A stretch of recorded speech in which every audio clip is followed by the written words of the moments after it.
nuggets, alam mo we still have a lot of information, pero hindi naman lahat pwedeng ibigay, yes or no? Right? So I just want to summarize. In the first corner, you need to book the show. You know why? What we have, people need. So you really have an obligation to share Salad Master. Okay? So every single home should have, must have Salad Master, especially the Filipino family. Yeah? Okay? You really need to cook the show because why? They need to know how to use it. Yes or no? Okay? And then the third corner, you need to train, you need to build because para rin itong swimming pool, para itong aquarium. Pag hindi mo ito nilagyan ng new fish, what will happen to the aquarium?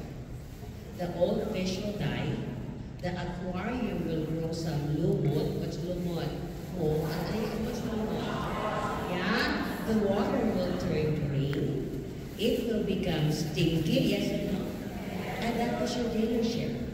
Kaya kailangan palabasin yung mga nagsisimatay na.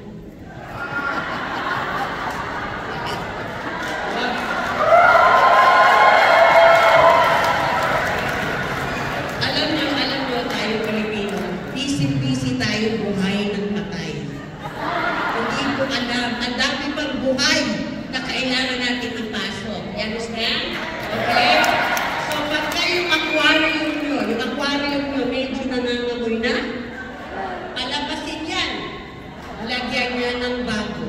Alisin ang mga lumot. Yeah? That's why importante na parating may bago. If you have a recruit and you lost that recruit, you know what we say? Next. Next. Yeah? There's a lot of people that are willing to take our opportunity. Yes or no? Yeah? And then of course the fourth one, we don't sell Salad Master. We get people involved in Salad Master. Nobody wants to be sold, yes or no? I don't want you to sell me something, but I want to get involved with your product. I want to get involved with your opportunity. Yes or no? Okay? So hopefully, did you guys learn something? At least may kwento kayo, pagbalik nyo. Okay, kamote, 5 pesos a kilo.